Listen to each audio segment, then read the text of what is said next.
ಎಲ್ಲರಿಗೂ ನಮಸ್ಕಾರ. ನಾನು ಡಾಕ್ಟರ್ ವೆಂಕಟರಮಣ ಹೆಗಡೆ, ವೇದ ಆರೋಗ್ಯ ಕೇಂದ್ರ, ನಿಸರ್ಗ ಮನೆ ಶಿರಸಿ. ಆತ್ಮೀಯ ವೀಕ್ಷಕರಿಗೆ, ಆತ್ಮೀಯ ಸಾಧಕರಿಗೆ ನಮ್ಮ ಯೂಟ್ಯೂಬ್ ಚಾನಲ್ಗೆ ಹೃದಯಪೂರ್ವಕ ಸ್ವಾಗತ.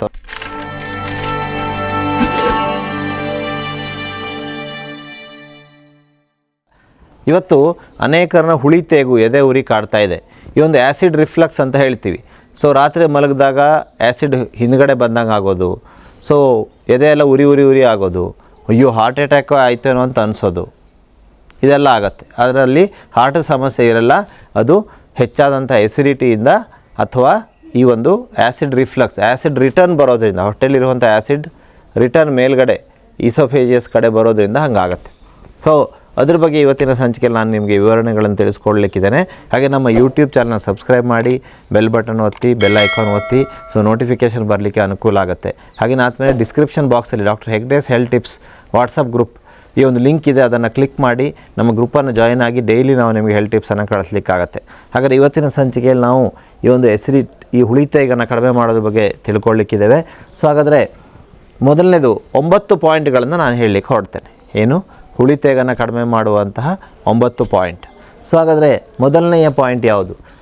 ನಿಧಾನವಾಗಿ ಅಗಿಯುತ್ತಾ ಆಹಾರ ಸೇವನೆಯನ್ನು ಮಾಡಬೇಕು. ನೋಡಿ, ಒಂದೇ ಸಲ ಅತಿ ಹೆಚ್ಚು ಪ್ರಮಾಣದಲ್ಲಿ ಆಹಾರವನ್ನು ಸೇವಿಸುವುದರಿಂದ ತೊಂದರೆ ಆಗುತ್ತೆ. ಅದರ ಬದಲಾಗಿ ಕಡಿಮೆ ಪ್ರಮಾಣದಲ್ಲಿ ನಿಧಾನವಾಗಿ ಹಸಿವೆಯಾದ ನಂತರ ಸೇವಿಸೋದು ಒಳ್ಳೆಯದು. ಸೊ ಯಾರಿಗೆ ಈ ಥರ ಹುಳಿತೇಗ ಬರುತ್ತೋ ಅವರು, ಎದೆ ಉರಿ ಬರೋರು, ಆ್ಯಸಿಡ್ ರಿಫ್ಲೆಕ್ಸ್ ಇರೋರು ಹಸಿವೆ ಆದಾಗಲೇ ತಿನ್ನಬೇಕು. ಸೊ ಮೊದಲನೇ ಪಾಯಿಂಟ್. 9 ಪಾಯಿಂಟನ್ನು ನಾನಿವತ್ತು ನಿಮಗೆ ಸ್ಲೈಡ್ಗಳ ಮೂಲಕ ತೋರಿಸ್ತೇನೆ. ನಮಗೆ ಐಡಿಯಾ ಬರ್ತಾ ಹೋಗುತ್ತೆ, ನೀವು ನೋಟ್ ಮಾಡ್ಕೊಳ್ತಾ ಹೋಗಿ. ಇಲ್ಲಿ ಇನ್ನೊಂದು ಸಲ ನೀವು ಇದೇ ವಿಡಿಯೋವನ್ನು ನೋಡ್ಬೋದು. ಸೊ ಹಾಗಾದ್ರೆ ಮೊದಲನೇ ಪಾಯಿಂಟು ನಿಧಾನವಾಗಿ ಸೇವಿಸುವಂಥದ್ದು. ನೆಕ್ಸ್ಟ್ ಪಾಯಿಂಟು ತೂಕವನ್ನು ಕಡಿಮೆ ಮಾಡ್ಕೊಳ್ಳೋದು. ಸೊ ಭಾಳ ಮುಖ್ಯ. ಅನೇಕರು ಬೊಜ್ಜಿದ್ದವರಿಗೆ ಈ ಆ್ಯಸಿಡ್ ರಿಫ್ಲೆಕ್ಸ್ ತುಂಬ ಕಾಮನ್. ಸೊ ಹಾಗಾಗಿ ತೂಕವನ್ನು ಕಡಿಮೆ ಮಾಡ್ಕೊಳ್ಳಿಕ್ಕೆ ನಾವು ಪ್ರಯತ್ನವನ್ನು ಮುಂದುವರಿಸಬೇಕು. ನಾನು ಅನೇಕ ಸಂಚಿಕೆಗಳಲ್ಲಿ ನಾನು ನಿಮಗೆ ಹೇಳ್ಕೊಟ್ಟಿದ್ದೇನೆ. ಈ ಒಂದು ಆ್ಯಪಲ್ ಸಿಡರ್ ವಿನೆಗರ್ 1 ಸ್ಪೂನ್, ಕೆಲವರು ಹೇಳಿದರು ಹೀಟ್ ಆಯಿತು ಸರ್ ಅಂಥೇಳಿ. ಸೊ ಅದು ಹೀಟಲ್ಲ. ಆ್ಯಪಲ್ ಸಿಡರ್ ವಿನೆಗರ್ಲಿರುವಂಥ ಕೆಲವು ಅಂಶಗಳು ಮೂತ್ರದಲ್ಲಿ ಹೋಗಬೇಕಾದ್ರೆ ಸ್ವಲ್ಪ ಮೂತ್ರದ ಬಣ್ಣ ಬದಲಾಗುತ್ತೆ, ಅದರಿಂದ ಹೀಟ್ ಅಂತೇಳಿ ಅನೇಕರು ತಪ್ಪು ಕಲ್ಪನೆ ಮಾಡ್ಕೊಂಡಿದ್ದಾರೆ. ಸೊ ಹಾಗಾಗಿ ಅದ್ರ ಬಗ್ಗೆ ಏನು ಹೆದರು ಅಗತ್ಯತೆ ಇಲ್ಲ. ಬೆಳಗ್ಗೆ, ಮಧ್ಯಾಹ್ನ, ಸಂಜೆ 1 ಗ್ಲಾಸ್ ನೀರಿಗೆ ಆ್ಯಪಲ್ ಸಿಡರ್ ವಿನೆಗರ್ನ ಹಾಕಿ ನೀವು ಕುಡಿಯೋದ್ರಿಂದಾಗಿ ಆ್ಯಸಿಡ್ ರಿಫ್ಲೆಕ್ಸ್ ಕಡಿಮೆ ಆಗಲಿಕ್ಕೂ ಅನುಕೂಲ ಆಗುತ್ತೆ, ತೂಕ ಕಡಿಮೆ ಆಗಲಿಕ್ಕೆ ಅನುಕೂಲ ಆಗುತ್ತೆ, ತನ್ಮೂಲಕ ಇದರ ಮೂಲ ಕಾರಣ ಸರಿಯಾಗಲಿಕ್ಕೆ ಅನುಕೂಲ ಆಗುತ್ತೆ. ನೆಕ್ಸ್ಟ್ ಯಾವುದು? ಧೂಮಪಾನವನ್ನು ಬಿಡೋದು. ಸೊ ನಾನು ಹೇಳಿದ 9 ಪಾಯಿಂಟ್ ಹೇಳ್ತೇನೆ ಅಂಥೇಳಿ. 3ನೇ ಪಾಯಿಂಟ್. ಸೊ ಧೂಮಪಾನಿಗಳಲ್ಲಿ ಆ್ಯಸಿಡ್ ರಿಫ್ಲೆಕ್ಸ್ ನಾವು ತುಂಬ ಕಾಮನ್ನಾಗಿ ನೋಡ್ತೇವೆ. ಸೊ ದಯಮಾಡಿ ಧೂಮಪಾನವನ್ನು ಬಿಡಿ. ಈ ಒಂದು ಸಿಗರೇಟ್ ಸೇವನೆ, ಬೀಡಿ ಸೇವನೆ ಬಹಳ ಬಹಳ ಬಹಳ ಕೆಟ್ಟದ್ದು.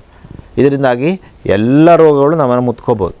ಸೊ ಹಾಗಾಗಿ ತಮ್ಮ ಹತ್ರ ಕೈ ಮುಗಿದು ಪ್ರಾರ್ಥನೆ ಮಾಡ್ಕೊಳ್ತಾ ಇದ್ದೇನೆ, ಧೂಮಪಾನಿಗಳೇ ಅಥವಾ ಬೀಡಿ ಸೇದುವವರೇ, ಸಿಗರೇಟ್ ಸೇದುವವರೇ, ದಯಮಾಡಿ ಇತ್ತ ಗಮನಿಸಿ. ನೀವು ಕಡಿಮೆ ಮಾಡ್ತಾ ಬಂದು ಒಂದು ದಿವಸ ಬಿಡಲಿಕ್ಕೆ ಪ್ರಯತ್ನ ಮಾಡಿ. ಸೊ ನಿಮಗೆ ಕಡಿಮೆ ಮಾಡುವಾಗ ಅನುಕೂಲ ಆಗಲಿಕ್ಕೆ ಸಾಮಾನ್ಯವಾಗಿ ಅನೇಕ ಕಂಪನಿಗಳು ಈ ಒಂದು ಸಿಗರೇಟಲ್ಲಿ ಅಥವಾ ತಂಬಾಕಲ್ಲಿ 2,000 to 3,000 ಕೆಟ್ಟ ಕೆಮಿಕಲ್ಸ್ ಇರುತ್ತೆ. ಆದರೆ ಬರೀ ನಿಕೋಟೆಕ್ಸ್ ಒಂದನ್ನೇ ಹಾಕಿ ನಮಗೆ ಬಿಡಲಿಕ್ಕೆ ಅನುಕೂಲ ಮಾಡಿಕೊಡ್ಲಿಕ್ಕೆ ನಿಕೋಗಮ್, ನಿಕೋಟೆಕ್ಸ್ 4 mg 2 mg ಅಂತೆಲ್ಲ ಚೂಯಿಂಗ್ ಗಮ್ ಸಿಗುತ್ತೆ ಮೆಡಿಕಲ್ ಶಾಪಲ್ಲಿ. ಸೊ ಈ ಒಂದು ಚೂಯಿಂಗ್ ಗಮ್ಮನ್ನು ಬಾಯಲ್ಲಿಟ್ಕೊಂಡ್ರೆ 1 ತಾಸು ಅಗಿಲಿಕ್ಕಾಗತ್ತೆ. ಆ 1 ತಾಸು ನಿಮಗೆ ಸಿಗರೇಟ್ ಸೇದಬೇಕು ಅನಿಸಲ್ಲ. ಸಾಮಾನ್ಯವಾಗಿ ಸಿಗರೇಟ್ ಸೇದೋರಿಗೆ ಏನಾಗಿರುತ್ತೆ, ಬೆಳಗ್ಗೆ ತಿಂಡಿ ಆದ ಕೂಡಲೇ, ಎದ್ದು ಕೂಡಲೇ 1, ಟೀ ಕುಡಿದ ಕೂಡಲೇ, ತಿಂಡಿ ಆದಮೇಲೆ 1, ಮತ್ತು ಟೀ ಆದಮೇಲೆ 1, ಆ ಟೀನೂ ಒಳ್ಳೆಯದಲ್ಲ, ಸಿಗರೇಟ್ ಒಳ್ಳೆಯದು, ಆಮೇಲೆ ಮಧ್ಯಾಹ್ನ ಊಟ ಆದ ಕೂಡಲೇ 1, ಹೀಗೆ ಅಭ್ಯಾಸ ಇರುತ್ತೆ. ಸೊ ಆವಾಗ ನೀವು ಮೊದಲನೇ ವಾರ ಈ ನಿಕೋಗಮ್ ಅಥವಾ ನಿಕೋಟೆಕ್ಸನ್ನು ಎಷ್ಟು ಸಿಗರೇಟ್ ಸೇರ್ತೀರಲ್ಲ, ಉದಾಹರಣೆ ಬೀಡಿ ಸೇರ್ತೀರಲ್ಲ 10 ಅಂತಿದ್ರೆ 10 1ನೇ ವಾರ ತಿನ್ನಬೇಕು, ಸಿಗರೇಟ್ ಬಿಟ್ಟೇ ಬಿಡಬೇಕು, ಬೀಡಿ ಬಿಟ್ಟೇ ಬಿಡಬೇಕು. 2ನೇ ವಾರ ಅದನ್ನು 9ಕ್ಕೆ ತರಬೇಕು. ಯಾವುದನ್ನು? ಚೂಯಿಂಗಮ್ಮನ್ನು. ಸಿಗರೇಟ್ ಮತ್ತು ಶುರು ಮಾಡಬಾರ್ದು, ಬೀಡಿ ಶುರು ಮಾಡಬಾರ್ದು. 3ನೇ ವಾರ ಅದನ್ನು 8ಕ್ಕೆ ತರಬೇಕು, 4ನೇ ವಾರ 7ಕ್ಕೆ ತರಬೇಕು. ಹೀಗೆ ಮಾಡಿ ಲಾಸ್ಟ್ ವೀಕ್ 0. ಹಾಗೆ ಒಂದೊಂದು ವಾರದಲ್ಲಿ ಒಂದೊಂದು ಕಡಿಮೆ ಮಾಡ್ತಾ ಬರಬೇಕು.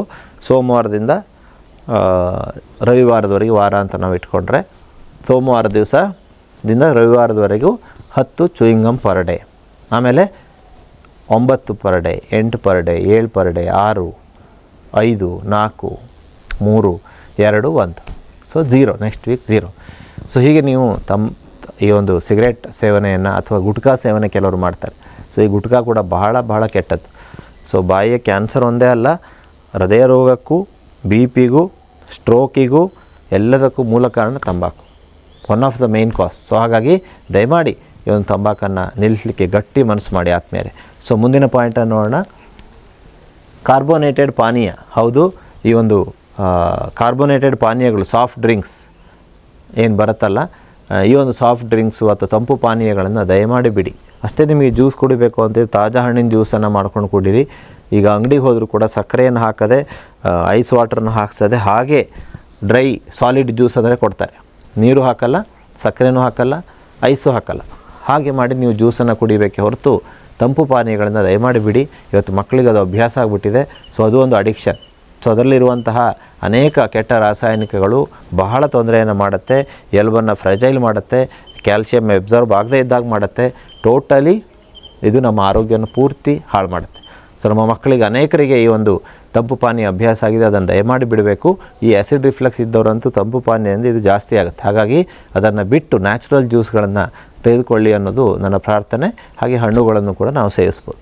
ನೆಕ್ಸ್ಟ್, ಕೆಲವೊಂದು ಆಹಾರಗಳನ್ನು ತ್ಯಜಿಸಬೇಕು. ಈ ಕೆಲವು ಸಲ ಏನಾಗುತ್ತೆ, ಕೆಲವರಿಗೆ ಕೆಫಿನ್ ಇರುವಂಥ ಆಹಾರ ಅಂದರೆ ಕಾಫಿ ಕುಡಿದ್ರೆ ಕುಡಿಯುವ ಖುಷಿ ಆಗುತ್ತೆ, ಆಮೇಲೆ ಅವರಿಗೆ ಆ್ಯಸಿಡ್ ರಿಫ್ಲೆಕ್ಸ್ ಬರುತ್ತೆ.